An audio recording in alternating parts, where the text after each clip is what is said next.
A lot of people ask me and Mihai, how come we have this amazing, loving, strong relationship? And because this month we are celebrating our 10-year anniversary, we decided to answer your Q&A. I'm Roswitha from roswithaherman.com, and each week I help women just like you be successful in every area of their lives.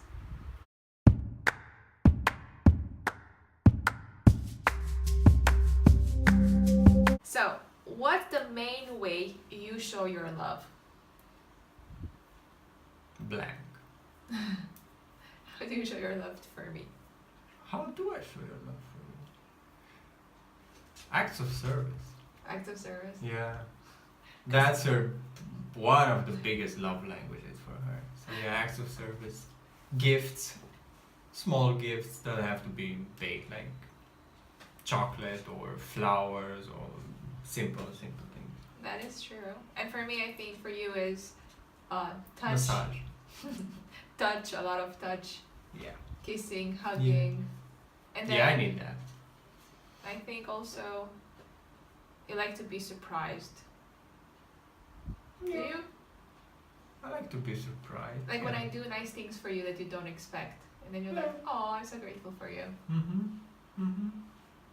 Although the kissing and the touching. It's more than enough, right? Good. Next question. If your partner, I think this is for me, or no, for both of us. If your partner had close friends of the opposite sex, how would you feel? So if you had like besties that are women, how would I had feel? besties as women. And I in was high jealous. school and college.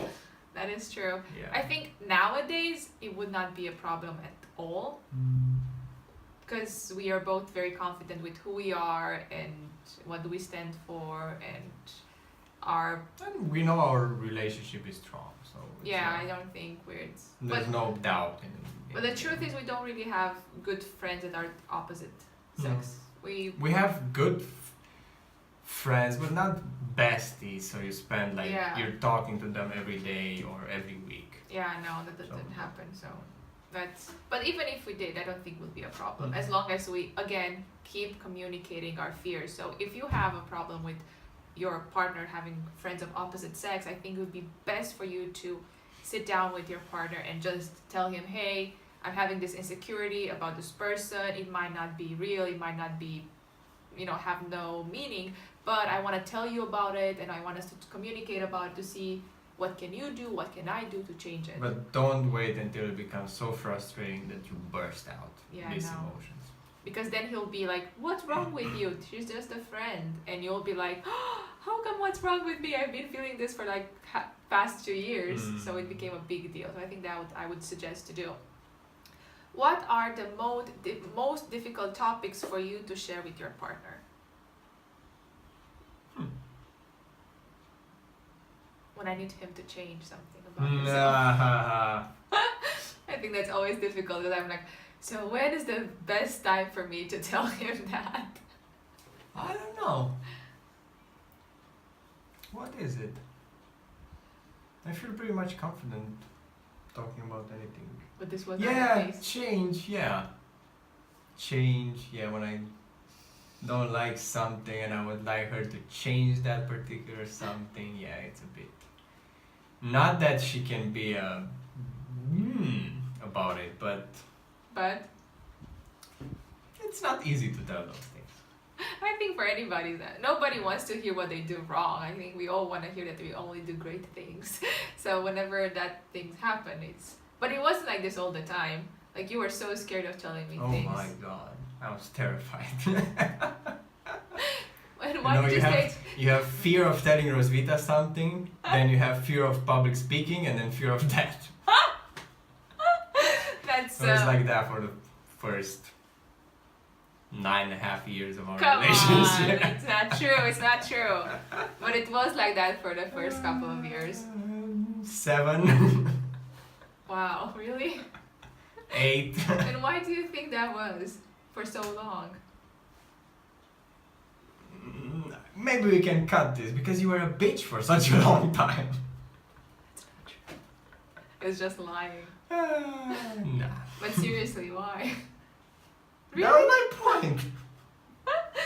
So You didn't used to take it so well. And I didn't know how to say it well, so it was not just one person's problem. That's a very good thing to say, because otherwise people would think I was a total bitch back then, and I wasn't. Hey, I wasn't. Okay, next. What makes you feel most loved? I think this has to do with the other question.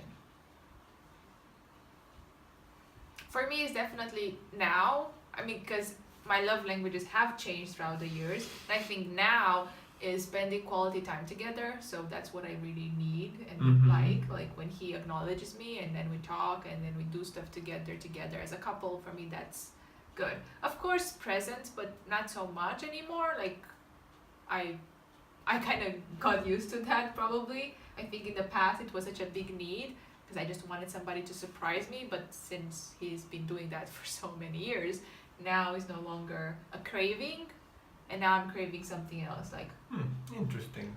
more quality time. Now that I'm talking, I'm like, I believe that yes, touch and kissing and all that, but also acts of service.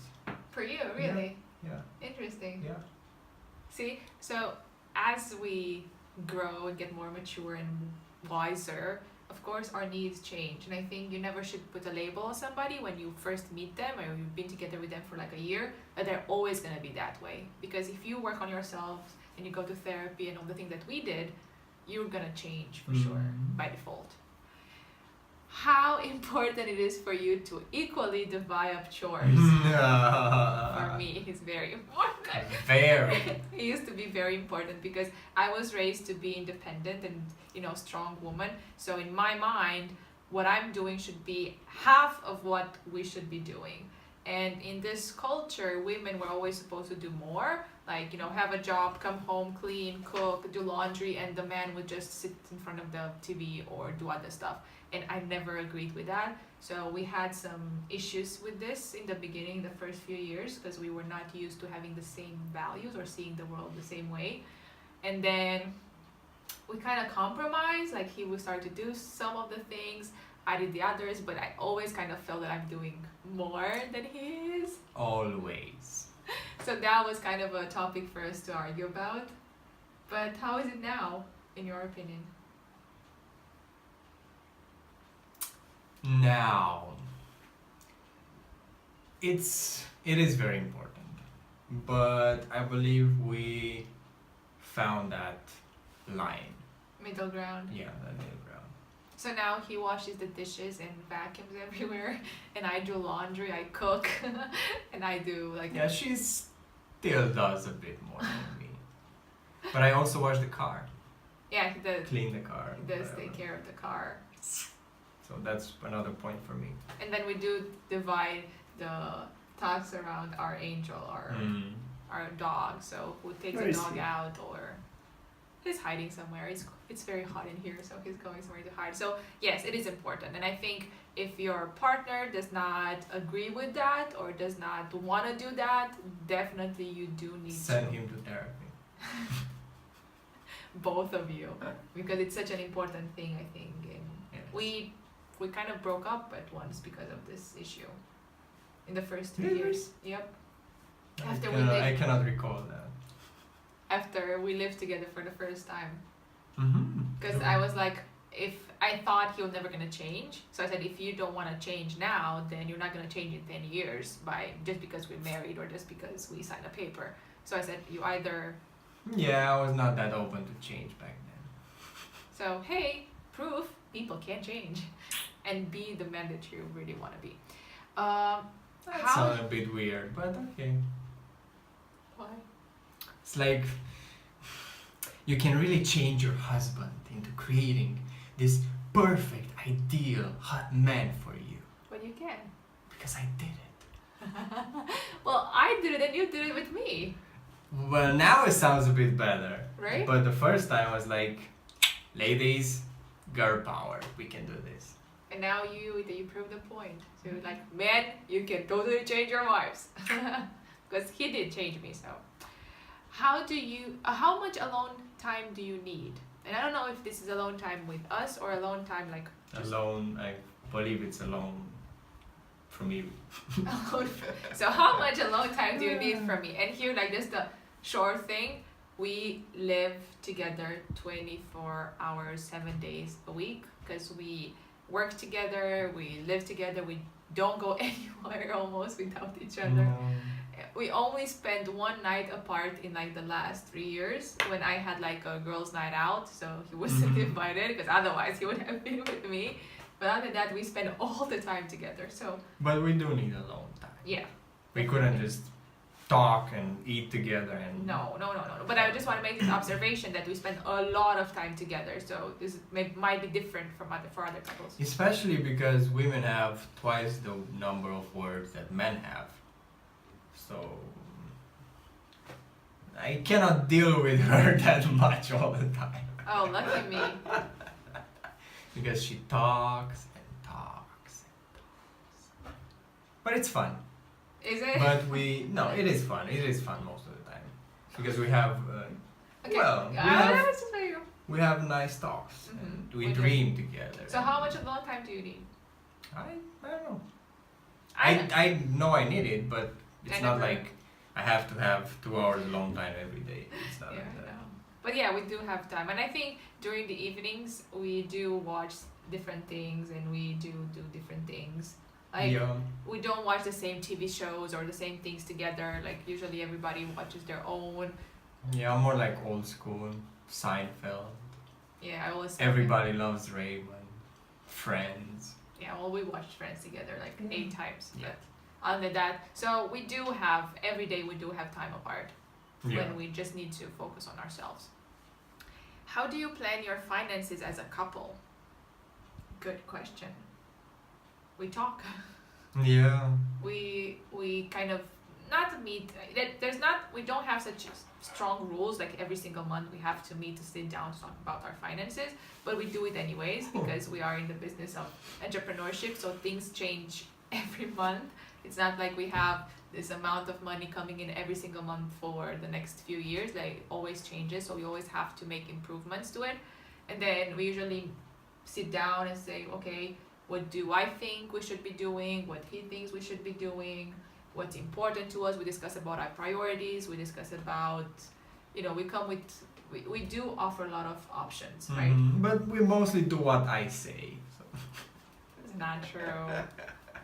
Like we do what you say when it's about investing. So since you are good at investing money, like in cryptocurrencies, I don't really have a say in that necessarily. I just be like, well, I trust you. I know you're gonna do what is best for us. I wanna buy sunglasses. I wanna buy a shirt. I'm not like that, am I? No.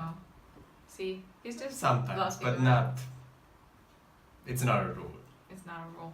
So we definitely talk about like our Mm-hmm. and we always talk about our bigger financial goals at least a year before it happens. Mm-hmm. So we kind of make plans together, like at the beginning of the year, what do we want to create this year? So what do we want to spend our big money on? It might be like this year was a car, and we're certain, electronics that are a bit more expensive, or certain vacations that we plan, like, hey, how much money do you want to spend on vacation this year? Where should we go? What are the options? Maybe how much do you want to invest in our business? And then for next year, we kind of have a clue, like, okay, so this is this year, next year, what do we want to purchase? So maybe the next year, we want to purchase a property or something. So we're going to adjust our spending based on what's the next year going to look like too. I think that's really important to have like a vision for. And I don't think there's a week that goes by without us talking about dreams, about Oh yes. finances, Yeah. about wealth, about building wealth. So And about being flexible. So we had a lot of, dreams and things we wanted to do, and then we had to completely change them ditch them. or ditch them completely. And we became very flexible about that. We're not so like, but we said we're gonna go to Rome and we didn't. Oh, let's cry a river. We're like, okay, we said maybe something better came along. Maybe you want to invest the money in a different way. So let's just move on and deal with it, right? I think it's important. One earning more than the other. Good. It's more money for me to spend. I think I don't see it as a problem. I think when we were younger, like in the first years, I was making more money than him by having my summer jobs, and I kind of felt powerful and more empowered than he was. Cocky. I think I was cocky. That's the word you were looking for. That's cocky. But then, as we went from, because I was very good at following orders and following the rules, so that's why I really wanted to be a manager, because I knew I could be the best manager there is. But when we I've shifted my focus to entrepreneurship, which was something that doesn't, like, 2 plus 2 does not equal 4 all the time. So for me, it was like, oh, freaking show. He was making more money than me in that field because he knew how to play with those rules, because you've been an entrepreneur before I started, so you kind of knew the risk and knew how to tackle that. For me, it was harder. So when he started making more money, I was very jealous. Because I was like, I'm not good enough, because I attribute making money to my own worth. So if he was making more money, there was something wrong with me, that I was not making that money. Especially that at one point we were both selling coaching, and his prices were like 5 times more than my prices, and I was like, it's not fair, because we know the same things. And maybe she knew even more. And how am I making less money than he is by knowing so much and doing the same work? And the truth was, why? Confidence And self-esteem. So women have. But also I was doing business coaching, so you you can charge more when you're helping someone make more money. You were doing health coaching at the beginning. Yeah. So that is true. There were different but still, I think I was afraid to ask for higher money, for more money. I was afraid to, because who was gonna pay me? And he wasn't. I was afraid too, but I was like, I'm not working for that less. See, so I think women have more work to do on this part. And after, Hugh got sick, and then I had to step up and really face all the fears that I cannot make enough money from this business, and then I started to making a lot of more money, and since then I haven't stopped. I make more and more money constantly. But I think you really need to, in my case, something bad had to happen for me to be pushed, to force myself to get out of, I cannot do this because I have to put food on the table, I have to pay the bills now because there's nobody else to save me, so I have to make it work somehow. The bottom line here was, if you want to make more money than your husband, and your husband doesn't feel threatened by that, which you are not, I think you should I cannot say that I wasn't. In the beginning. Yeah. Until you became more confident with your own self and you worked I on was. Then you definitely should work with somebody to learn how to push you. Like coaching would be a great fit. Not to wait for life to push you, because sometimes when life pushes work with you, someone. Thank you, honey. Because when life pushes you, it's not that easy as when you are pushed in a controlled environment, my opinion. Even though everything happens for our highest good. Definitely. So. Did you want the same things in the beginning, or did your option change as time passed? Oh. Sometimes I wonder, why the heck did we stay together? Because we were so different. Yeah. Like totally opposite. And we wanted She wanted to be a manager, she wanted to study abroad. That's true. I didn't know what I wanted back then, so I signed up for power engineering because my mother works in the business, in the field. But weirdly enough, just a month or two after I signed up for that university, I've discovered entrepreneurship, I discovered blogging, marketing, doing business online, and my life and my priorities and my vision changed completely. And then she followed. After a couple of years. Very fast I followed. Well. Yeah, we didn't have the same. Not even close. Not even close. Like we had different values, but I think for me why I stayed with you even though we were so different is because there was something about you that I wanted to have. Like you were always so crazy and kind of irresponsible in some subjects, and I was always risk taker, and I was always so safe. I have to control everything, I have to think about everything, and I think I was I wanted to be more like that. Mm-hmm.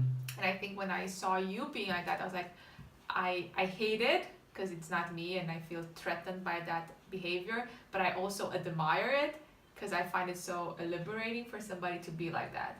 Okay. I think for me that's what it was. Okay. Now That's that good I'm to hear. thinking about it.